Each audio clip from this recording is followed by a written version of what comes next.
Hey, happy Wednesday. This is the last Wednesday of the month of March. I mean, can you believe it? I feel like this year is just going by way too quickly. Well, next month it will be April, next Wednesday, I should say.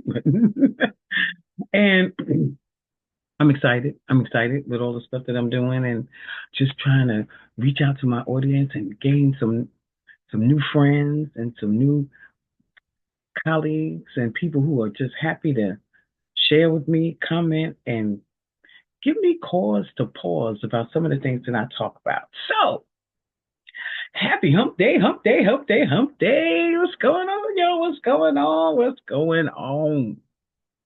It is that time again. Welcome to the comfort zone. This is a place where you can find out if you're ready to step in, step out of your comfort zone, or stay in your comfort zone. Remember, you're right either way. I am your host, Donna E. Williams, and today's episode is part two of love. Let's talk about love, baby. Let's talk about you and me. Let's talk about all the good things and the bad things that can be. Let's talk about love. Let's talk about love. Let's talk about love. Let's talk about it. Mm-mm. Hey, hey, hey, hey, hey. So, I really enjoyed the conversation we had last week about love. And I've got several comments talking about they appreciated my transparency and people gave me plenty of hearts and love. But I tell you, one of my comments asked if I were to replace the word love, what words would I use to replace it? And when I listened to the replay of my podcast, I realized I said the word love quite a bit, but that's what we were talking about, right? I'm talking about love. So, of course, you're going to say the word. My whole journey, and it didn't start out this way, it started out quite differently. And at some point, I will talk about it. Maybe not on the podcast, maybe in my book. So, give you something to look forward to if you buy my book, when you buy my book, I should say.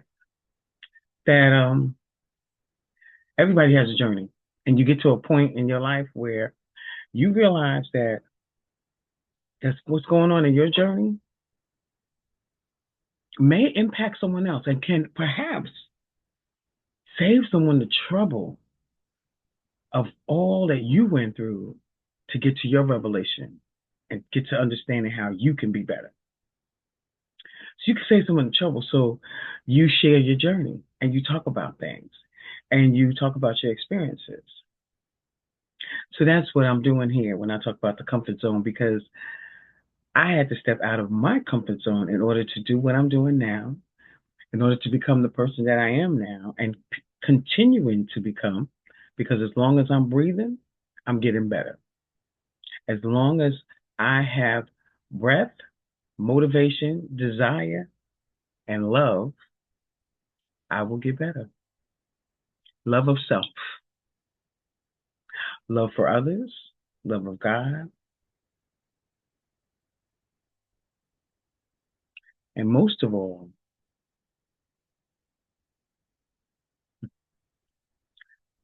I hope not to get sentimental, but most of all, the love of my mom. She's no longer with us. She left in November of 2023. Job well done. She did everything she was supposed to do and more. I miss my mom and I love my mom.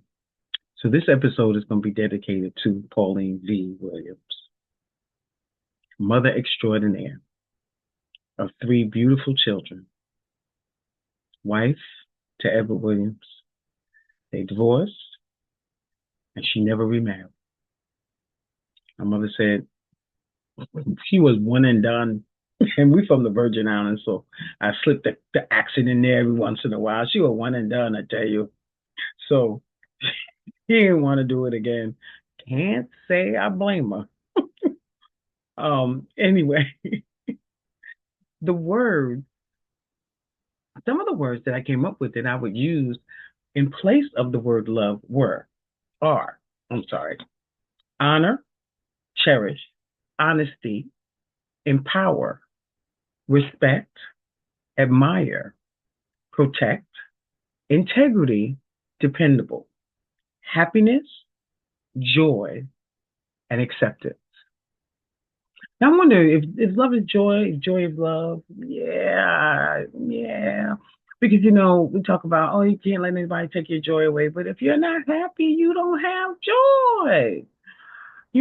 So I don't know if one has anything to do with the other. There are people that beg to differ and said happiness has nothing to do with joy, but I don't know. You guys leave something in the comments. Let me know how you feel about that. I'm kind of on the fence about that. I think it's hard to have joy when you're not happy. How are you joyful? you know, I'm joyful. Oh, I know I don't look joyful, but I'm joyful. I swear to you, I am. I swear to you. I I can't really see it. So so so one of the things that I wanted to talk about when it comes to different words for love, using different meanings for the word love, is that I think all of these that I came up with have the similar theme because it's still connected to the feeling, right? But one thing I want to talk about that I did talk about last week, or at least I touched on it a little bit, was how important self love is. I'm part of an anthology, and the name of the book that we wrote is called Girl Be Selfish, Embracing Embracing Your Rhythm to Self-Care. I am part of an anthology with 21 wonderful, beautiful, spiritually, and women that are in touch with themselves who each of us wrote a chapter on our journey to self care. Self care is not selfish, but that's why the book is called Girl Be Self Ish. Because a lot of times, as women, we are under the impression that when we take care of ourselves, that we're being selfish. But I think we're finding out more and more that we cannot take care of others if we don't take care of ourselves. As the caregiver for my mother for a number of years, when I was younger, and then again when I got older, taking care of myself, I didn't make it a priority. My priority was taking care of others, making sure everybody else had what they need, and I put myself last. When I got a clue about it, I made some changes. I only did that when I got diagnosed with cancer, and then when I felt better and I was back into my normal swing of things, I slipped right back into my comfort zone. I told you, I'm in this journey with you.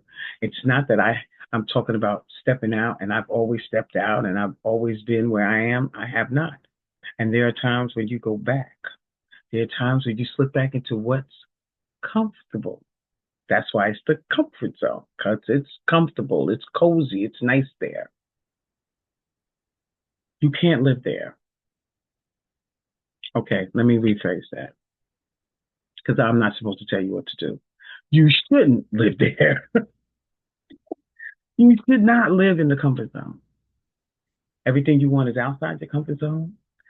You would want to learn, live, grow, and experience life every day.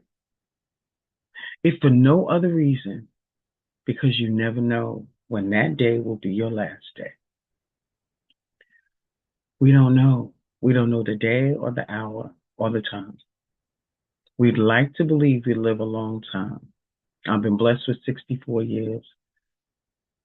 I'd like to be blessed with as many more as I can have. I don't want to put a number on it. I don't want to put any number on it. But I realize that it's fragile. So enjoy it. Live it to the fullest. The thing that you said you wanted to do and you haven't done, do it. Write the book. Take the trip. I have a good friend that went away. I forgot where she went. I want to say she went to Costa Rica, but I'm not sure. And she did she zip lined, something I would not have done, but she did it, and she's scared of heights, and she's still here. I was just so in awe of her because I appreciated knowing that she was able to step out of her comfort zone and do something that she was scared to death to do, but she did it anyway. That's what it's about. Experience. So self-care, whatever that looks like, and I don't know what that looks like for you or what it looks like for someone who's never done it. You can start out with something small. It doesn't necessarily have to be a massage. It could be when you go get your nails done, or when you get your feet done, and you turn your phone off. You unplug and enjoy the moment. See, a lot of times when I go to the nail salon, everybody's on the phone. They've been talking on the phone, playing games on the phone. Very few people unplug. Everybody is on the phone. I'm nosy, so I'm not on the phone. I got my phone down just in case somebody calls or whatever, but I'm looking around and I'm watching people and I'm talking to folks and I'm laughing and I'm ear hustling, listening to other people's conversations, because I'm nosy. So, but that is not my form of self care. That's just being nosy. But my form of self care is when I'm able to be by myself, listen to my music, meditate, and reflect on the things that I would like to do and the things that I have already done. I journal every day. I write down the things that I'm grateful for. It started out as 5 things. It has evolved into me just heading each page with what I am grateful for, and I start to write. And it's usually it could be anything. What happened the day before, what happened that day was, and then on the next page, on the back of that page, I write down what I am grateful for, what's to come. So I speak into existence what I want to come for me, what I am looking for.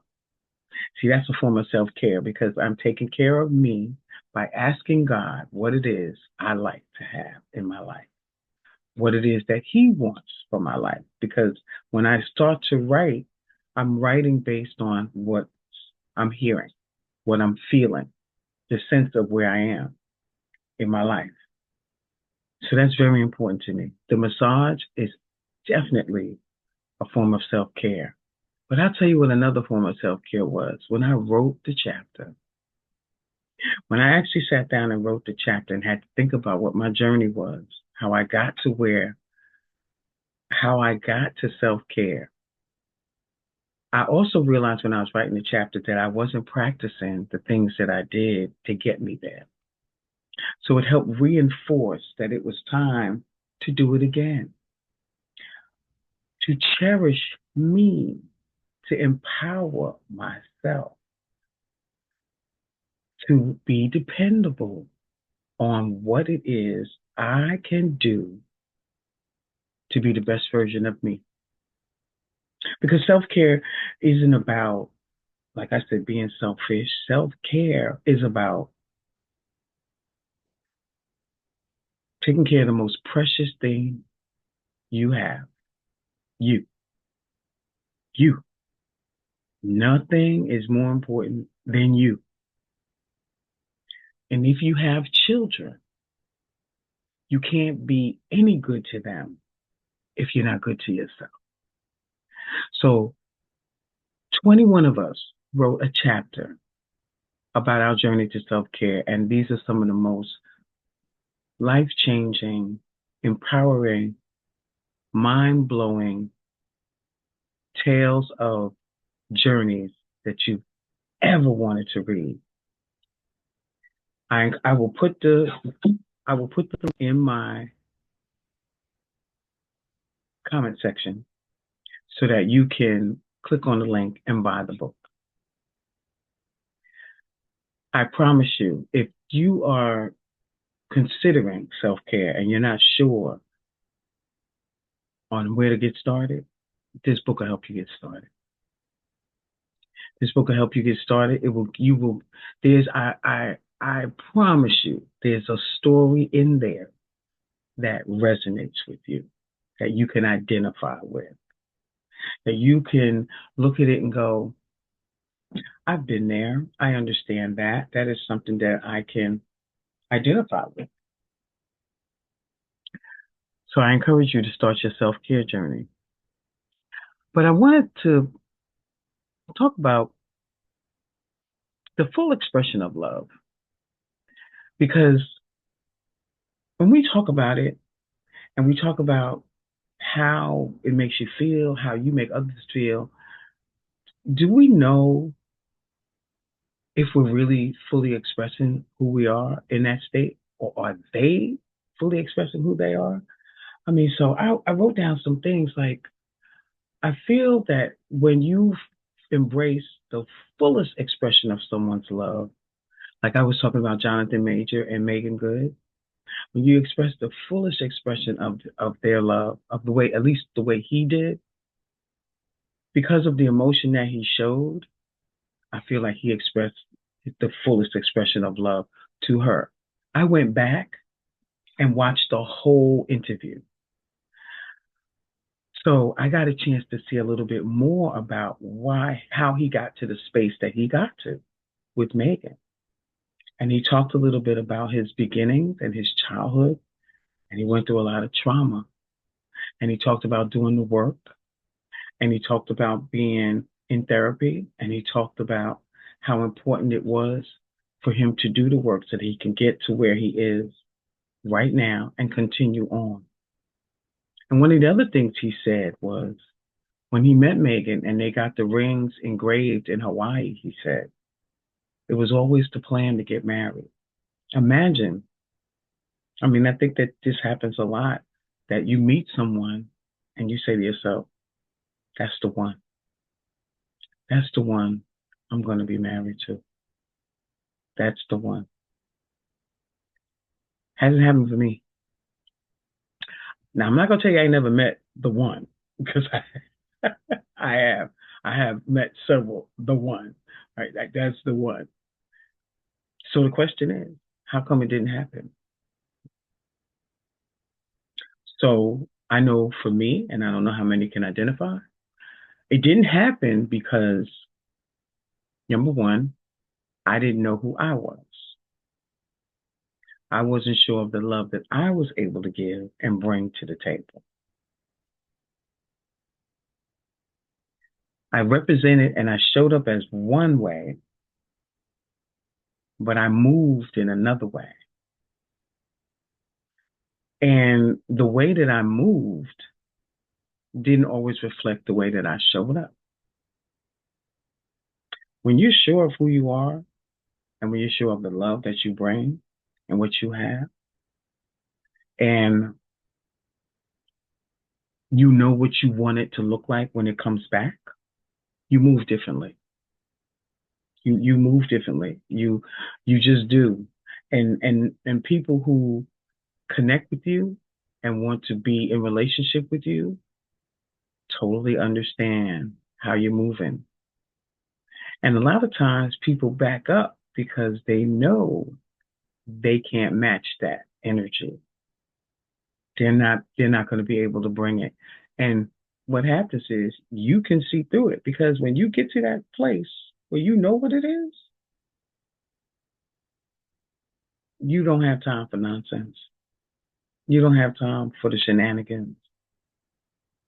Or like my girl likes to say, kindergartners. You don't have time. You don't have time for them. Show up as a grown up, and let's do grown up things, and let's make grown up choices, and let's have grown up conversations where we could talk about the impact that our past has had on our lives, or we could talk about where we want to be today. where we can talk about what our future looks like tomorrow. Have grown up conversations. You can lay it out and be real and be vulnerable. That's another word I should have used. I should have put that word in there for to replace love. Vulnerable. I don't believe you can be truly in love if you're not willing to be vulnerable, to give some things up, to be able to let somebody see who you really are and what you really need. Because I believe the world needs love. We all need love. We need to love each other more. We need to be more tolerant, compassionate. We need to give each other grace and forgiveness. That's a big one. That's a big one because I know it's hard for a lot of people to forgive. But that's when you are able to give fully. Because when you forgive, it is for yourself, but it's also for them. Because whether they know you forgive them or not, you're going to move different. It took me a long time to forgive my father because I said I forgave him, but I wasn't true about it. I didn't really forgive him. I really didn't. And he didn't do anything, well, nothing inappropriate. Let's just put it that way. It's just a matter of discipline and how things were, how he was as a person. And sometimes as kids, you don't understand where they're coming from, where your parents are coming from. You don't, because you don't know everything. So it took me a long time. But I'll tell you this, when I did, I made a decision to love my father no matter what. And I decided that it was important that I love him. That's why I was saying last week, even when it's people that's hard to love, show up as love. Continue to show up as love. And when you do, they will do two things. One of two things. They will either give you love back or they will totally reject it. My father gave me love back. My father decided that he was going to love me too because I didn't stop. Now, he could have went the other way, but he didn't. So that to me is when you give people the fullest expression of your love. Because when you do it without expecting it in return, they're getting the fullest expression of you, of your love. That's important. And it matters because the energy you put out is the energy you're going to get back. And it may not be from that person. So don't have that expectation that that person's going to give it to you, but you will get it back. You probably get it from a place that you've never expected to get it from. But just be willing to do it. Just be willing to step out in love, to just love yourself first. Make sure you take the steps to love you. Don't give something that you don't have. Because two things, you can't pour from an empty cup and you can't pour from a cracked cup. You can't not pour from an empty cup. And you can't pour from a cracked cup because the liquid never stays in the cup. So make sure you give yourself a nice big hug. Make sure you are whole.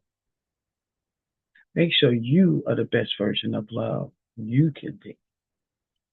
Now, my acronym for love is Leaders Overcome Visually Everything. Lead with Love is the program that my signature program that I have as part of my business, part of my transformation coaching business. So, like I said, my platform is love, but when you lead with love, you learn to be a leader of your own self so that you can be better to help lead others. So leaders overcome visually everything. That's what love is. Love is overcoming everything and understanding what obstacles could be in your way, what challenges, what triumphs, so that you can be the best version of you. And like I said, I am here to help you. I do individual coaching, group coaching, and motivational speaking, all of that stuff. Panels, moderator. I'm your girl. I'm just your girl. I'm your girl. So come on, let's do this. Let's make love and let's, ooh, I don't mean it like that, but ooh, that came out. Let's just be loving together. Okay, let's just shine and be loving together. Let's empower each other. Let's respect each other. Let's admire things about ourselves and things about others. Let's give someone who you may have had trouble showing love to in the past. Show them some love. Show them some love. I guarantee you, you'll feel better. They may be looking at you like, "Ooh, what's wrong with her? What's wrong with him? I don't know what's going on." They don't need to know because people will see it on you. You will shine. You will start to shine from within. You start to radiate from within. And when people see you, they want a piece of that. That is for years I didn't understand what that was, why people were always drawn to me and coming to me and talking to me and wanting to tell me their life story. It's a light that has continued to shine for many, many years. And it's getting even brighter because the haters are getting to be bigger and more. Because that's what happens when your light shines too bright. Folks want to dim it. They're not feeling you. But I don't care. Because I don't have to answer to them. I know who I answer to. And I'm good. So, one last thing I want to say. Cherish, cherish the love that you give and the love that you receive from your mate. And if you don't know if you are cherishing it, ask yourself, do you? Ask yourself, why do you love them?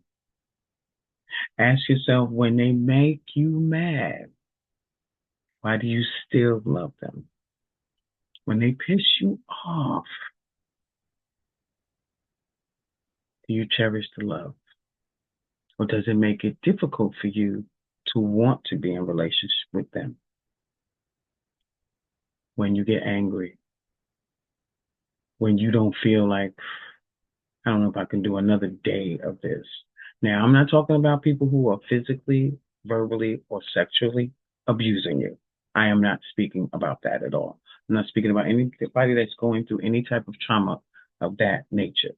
If that is what you are doing or going through and you're watching this, please get help. There are definitely hotlines that you can call, look up, and get assistance so that you can get out of that situation. I'm talking about relationships with people where you just feel like, I don't know why I married this person, and I'm here, I'm waiting for the children to go to school, and then I'm ready to walk, I'm ready to leave. Why are you waiting till then? If you're ready to go, go now. But ask yourself the question, why did I love him in the first place, or her? Why did I marry him or her in the first place? Why am I in relationship with them? You may need to examine where you're coming from, where your love is centered and based, and then realize you got work to do. Because you would be doing yourself a disservice to continue to stay with a relationship where you're not showing up as a whole person.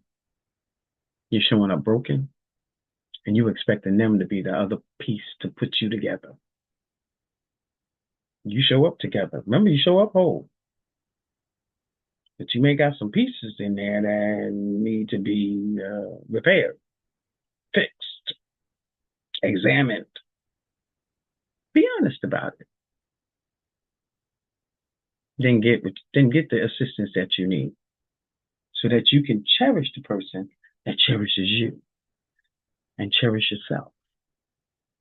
And in that way, you can be the best leader you can be for you to help you lead others, including your children, on your job, in your church, any place where you're in community with other people and your community. So I challenge you to use some of these words that I've talked about.